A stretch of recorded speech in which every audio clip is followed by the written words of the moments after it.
ಶ್ರೀ ಗಣಪತಿ ಶಾರದಾ ಗುರುಭ್ಯೋ ನಮಃ.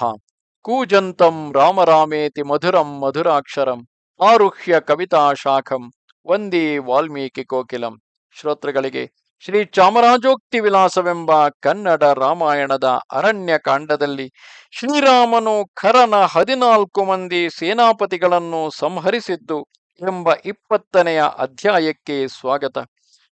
ಆಮೇಲೆ ಘೋರ ಸ್ವರೂಪಿಯಾದ ಶೂರ್ಪಣಖಿಯು ಆ ರಾಕ್ಷಸರನ್ನು ಕರೆದುಕೊಂಡು ಹೋಗಿ ರಾಮನಿದ್ದ ಪರ್ಣಶಾಲೆಯನ್ನು ತೋರಿಸಲು ಅವರು ಸೀತಾ ಲಕ್ಷ್ಮಣ ಸಮೇತನಾಗಿ ಪರ್ಣಶಾಲೆಯಲ್ಲಿ ಕುಳಿತಿದ್ದ ಶ್ರೀರಾಮನನ್ನು ಕಂಡರು.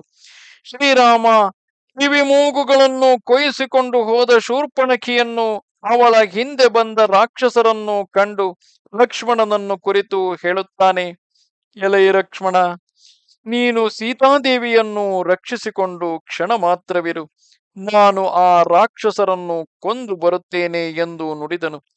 ಆ ಮಾತನ್ನು ಕೇಳಿ ಲಕ್ಷ್ಮಣನು ಸೀತಾದೇವಿಯ ಸಮೀಪದಲ್ಲಿ ಅವಳನ್ನು ರಕ್ಷಿಸಿಕೊಂಡಿದ್ದನು. ಶ್ರೀರಾಮನು ಚಿನ್ನದ ಕಟ್ಟುಗಳಿಂದ ಅಲಂಕರಿಸಲ್ಪಟ್ಟ ಬಿಲ್ಲನ್ನು ತೆಗೆದುಕೊಂಡು ಹೆದೆಯನ್ನೇರಿಸಿ ಆ ರಾಕ್ಷಸರನ್ನು ಕುರಿತು, ಎಲೆ ರಾಕ್ಷಸರುಗಳಿರ, ನಾವು ದಶರಥ ರಾಜನ ಪುತ್ರರು, ನಮ್ಮ ಹೆಸರು ರಾಮ ಲಕ್ಷ್ಮಣರು, ನಾವಿಬ್ಬರು ಅಣ್ಣ ತಮ್ಮಂದಿರು. ನಾವು ಸೀತಾದೇವಿಯ ಸಹಿತವಾಗಿ ದಂಡಕಾರಣ್ಯಕ್ಕೆ ಬಂದೆವು. ಇಲ್ಲಿ ಕಂದಮೂಲ ಫಲಾಹಾರಗಳನ್ನು ಮಾಡಿಕೊಂಡು ವ್ರತಸ್ಥರಾಗಿದ್ದೇವೆ. ಅರಣ್ಯವಾಸಿಗಳಾದ ನಮ್ಮನ್ನು ನೀವು ಏಕೆ ಹಿಂಸೆ ಮಾಡಬೇಕೆಂದು ಬಂದಿರಿ? ಇಲ್ಲಿರುವ ಋಷಿಗಳು ನಮ್ಮನ್ನು ಕುರಿತು, ಈ ಅರಣ್ಯದಲ್ಲಿ ಬ್ರಹ್ಮಘಾತಿಗಳಾದ ರಾಕ್ಷಸರು ಬಹುಮಂದಿಗಿದ್ದಾರೆ, ನಮಗೆ ಆ ರಾಕ್ಷಸರಿಂದ ಭಯ ಉಂಟಾಗಿದೆ.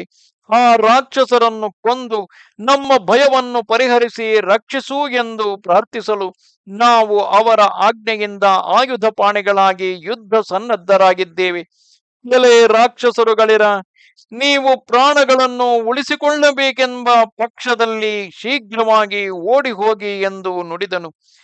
ಆ ರಾಕ್ಷಸರು ಕೋಪಾಯುಕ್ತರಾಗಿ ತಮ್ಮ ಕೈಗಳಲ್ಲಿದ್ದ ತ್ರಿಶೂಲಗಳನ್ನು ಮೇಲಕ್ಕೆ ನೆಗೆಹಿಕೊಂಡು ಕೂಗುತ್ತಾ, ಎಲೈ ರಾಮ, ನೀನು ನಮ್ಮ ಒಡೆಯನಾದ ಖರನ ತಂಗಿಯಾದ ಶೂರ್ಪಣಖಿಯ ಕಿವಿಮೂಗುಗಳನ್ನು ಕತ್ತರಿಸಿ ಆತನಿಗೆ ಬಹಳ ದ್ರೋಹವನ್ನು ಮಾಡಿದ್ದೀಯೆ.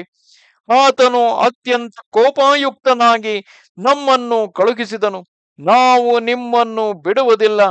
ನೀನು ರಣರಂಗದಲ್ಲಿ ಯುದ್ಧಕ್ಕೆ ನಿಂತೆಯಾದರೆ ನಿನ್ನ ಪ್ರಾಣಗಳು ನಿಲ್ಲಲಾರವು.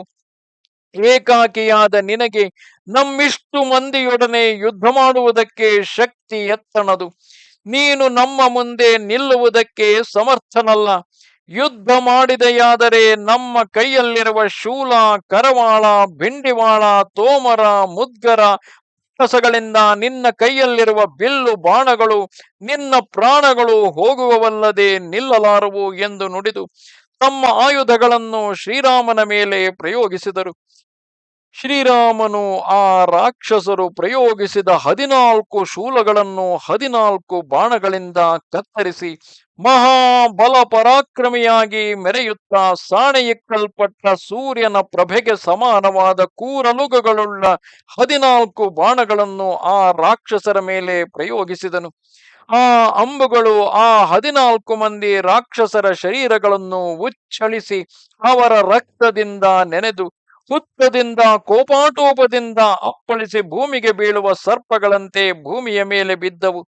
ಗಾಯ ಒಡೆದ ಆ ರಾಕ್ಷಸರು ಕತ್ತರಿಸಲ್ಪಟ್ಟ ಮರಗಳಂತೆ ಭೂಮಿಯ ಮೇಲೆ ಬಿದ್ದರು. ಅದನ್ನು ಕಂಡು ಶೂರ್ಪಣಖಿಯು ಕಂಗೆಟ್ಟು ಬೊಬ್ಬಿಡುತ್ತಾ ಶರೀರದ ಮೇಲಿನ ರಕ್ತವನ್ನು ಒರೆಸಿಕೊಳ್ಳುತ್ತಾ ಖರನ ಸಮೀಪಕ್ಕೆ ಹೋಗಿ ಮೊರೆಯಿಡುತ್ತಾ ಕತ್ತರಿಸಲ್ಪಟ್ಟ ಬಳ್ಳಿಯಂತೆ ದಪ್ಪನೆ ಬಿದ್ದಳು. ನಮಸ್ತೆ ಶಾರದೆ ದೇವಿ ಕಾಶ್ಮೀರ ಪುರವಾಸಿನಿ, ತ್ವಾಮಹಂ ಪ್ರಾರ್ಥಯೇ ನಿತ್ಯಂ, ವಿದ್ಯಾದಾನಂಚ ದೇಹಿಮೆ. ನಮಸ್ಕಾರ.